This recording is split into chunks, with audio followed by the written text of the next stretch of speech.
Hello everyone, good day and welcome to my time-lapse video. Madala raman day time-lapse ang obrahon sa balay no. Bitaw ako ra ni usa nabilin sa balay kay nagpakuno-kuno nga sakit ang tango and sakit ang ulo pero nawala na good. Kay basta daghang ulo brahon kay naglaba man ni silang mother, si father and akong manghod sila to nang laba and nawdahon ako ubang sige ra kong cellphone mosamot ka sakit akong ulo. So may pang maglimpyo sa balay kay para pag-abot nila malipay pud sila nga wala na sila ulo brahon. Kay nang laba gud sila nya maghuna-huna pa sila nga na sila ulo brahon sa balay, di ba? Kapoy na kay ang lawas, kapoy pa gid lang huna-huna. And I decide nga ako na lang obra kay nami pud biya mo manglimpyo sa balay basta ikaw ra mag-inusara ra ka sa inyo ha kay walay mga bulyagon dili para sa nang og na kay kauban wala pa gani kakahuman si mo nga obra nagkatag-katag na po nami kayo ikid sa hagdan. Charis bitaw makalagot man na nga wala pa gani kanahuman si mo usa ka obra nagkatag-katag na po nagsunod og katag-katag. Ako ra ba or kabupod? Syempre paminaw na kamurag kamo pud kay si mama gani maglagot man kani inamo basta magkatag-katag ni sa iyahang nilimpyuhan. So normal things. Charis. So sa perti katabian dira nang hugas na day ko sa mga pinggan kay daghan kaayong hugasan buntag gud niya. Gabi pa to ang mga hugasan or hapon pa niya nangapi ani hapon. Nya karon na pud nangapi na pud sa hapon. Nagluto pagpamaha o di ba ang hugasan nagluntod murag bulkang mayon with Mount Arayat do. Yes, day murag buntod matod pa ni papa akong amahan. Kay mao na man siya basta ganid daghang hugasan niya magyaw-yaw na si Mother Earth. Mao na dayon na siya nga naunsa naman ang lababo gabuntod naman ang hugasan murag walay tawo nagpuyo. Di ba? Imbes mag-chill ka, manghugas na lang ka, mag-headset na lang kay para di ta kabati sa yaw-yaw. Kay sayo pa kaayo yaw-yawan na ta makapawala sa tong good mood nyantod maghapon magabi ambot na lang yun. Chares joke.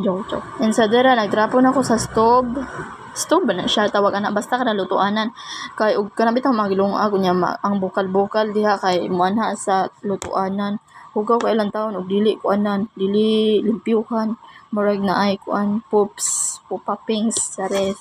And dira nanilig na ko sa likod sa among tindahan kay daghan kayong sagbot kay daghan na kayo mga kahoy diha malamang usa asam din nagikan ang sagbot di ay sa Jimelina nagikan. Okay siligan na to kay wala tay no choice aning obrahan ni.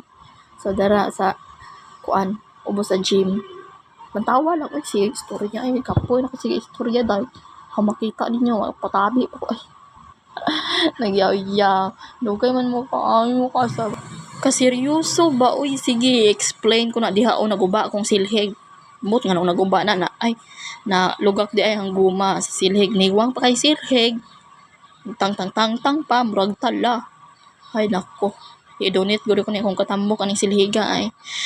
So balik ta dire manilhig na ta ay manggabot og mga sagbot kay murag siyam katuig nga wala nagabutan og sagbot pero hinuon sa siyam katuig wala ning tubo ang mga sagbot o di ba asa pa man ka ana.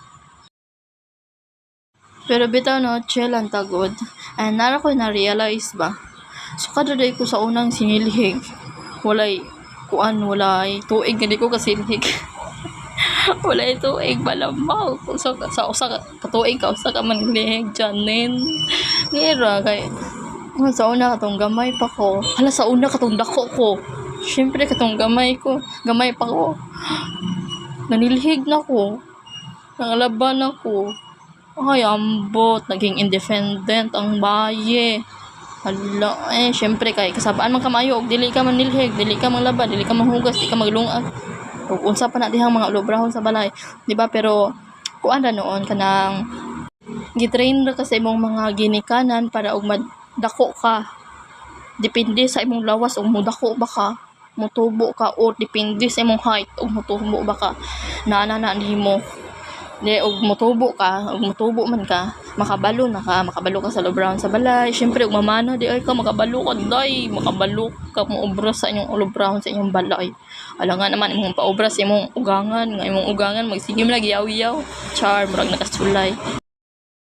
Pero bitaw no, balik ta sa tong giobra na naop na ko diha para dili kakahaon sa manok. Kay ug kakahaon na siya, mobalik naman po na siya ug asa na siya gisilhi ganiha. Mosulod pa gyud sa among balay. So dapat daoban gyud, sorry na lang pod nga nakadaog po og plastic diha kay dili man pod pwede ilabay sa sapa. Nya asa man pod ako ilabay alang-alang magkalot ko og bangag para ako nang ilabay ang mga plastic. Pasensya na lang pod ninyong tanan. Katugurong mga plastic nga ako nga friend, pwede ra po ito na ako isunog. Kaya lang alang ilubong na ako nga, wala may bangag sa amua. Hinoon, ubay-ubay po mga friend yung plastic. So, usa ka bangag, dala na ang tulo ka buok. Charis, joke ra ha, joke ra.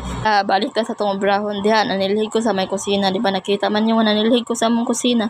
Nanilhig ko diha kay daghan kayong mga hulog-hulog nga mga panit sa landing, panit sa karabaw, panit sa dinosaur, sa horse, and everything. Giinang panit sa ahos ug sa bombay ug sa kamatis. Di man mo tuo. Sige, balik ta niya. Ay, balik ta sa tong topic. Ay, sa tong panlimpyo di ay. Di ba nakita man ninyo no? Kaya naman sa video.